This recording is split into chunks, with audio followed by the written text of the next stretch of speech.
ایک مسلمان پر لازم ہے کہ دوسرے مسلمان کی جان مال، اس کی عزت و آبرو کا تحفظ کرنا، اس کا خیال رکھنا،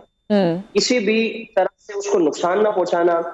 اور کسی بھی طرح سے کوئی ایسا عمل نہ کرنا جو اس کی تکلیف اور اس کی دل آزاری کا باعث ہو، چاہے اس کے پیٹھ پیچھے ہو یا اس کے سامنے ہو۔ صحیح۔ اگر واقعتاً عیب بھی اس میں پایا جاتا ہے، یعنی ایک تو یہ ہے نا کہ کوئی عیب ہی نہیں ہے، کسی کا موٹا ہونا یا کسی کا بالکل کمزور ہو جانا، یہ بعض ایسی وجوہات ہو سکتی ہے کہ اس کے اختیار میں نہیں ہے،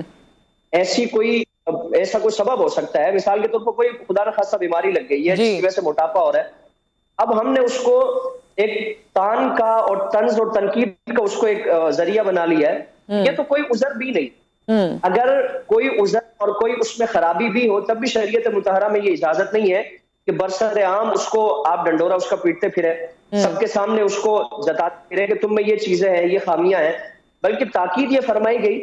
کہ اگر کسی میں کوئی خامی ہے تو اس کو اکیلے میں، تنہائی میں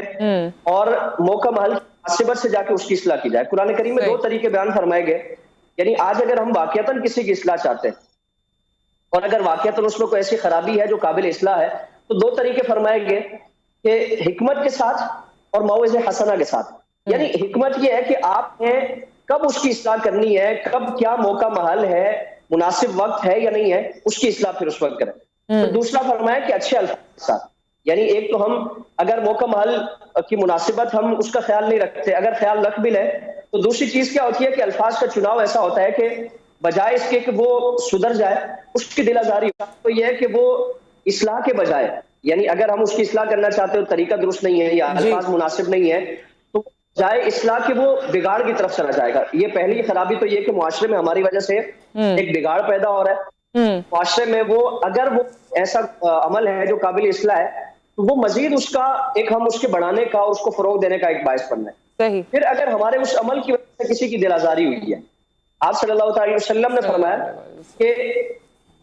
جس کا حق مارا جاتا ہے، یعنی جو حقدار ہے جس کا کسی طرح کا حق مارا گیا، فرمایا کہ اس کی بد دعا سے بچو، اس کی دعائے ضرر سے بچو، کہ اگر کوئی کسی کے ساتھ ناانصافی ہوئی ہے، حق تلفی ہوئی ہے، کسی کی عزت نفس کو مجروح کیا گیا یا کسی بھی طرح سے اس کو نقصان اور دل آزاری کا ایک سامان کیا گیا، فرمایا کہ وہ اس کیفیت میں اللہ سے دعا مانگے گا تمہارے حق میں، اگر تمہارے حق میں وہ بد دعا کرے گا تو فرمایا کہ اس کے اور اللہ رب العالمین کے عرش کے درمیان کوئی حجاب نہیں ہوتا، یعنی وہ فوراً اللہ کی بارگاہ میں وہ دعا قبولیت کو پہنچتی ہے۔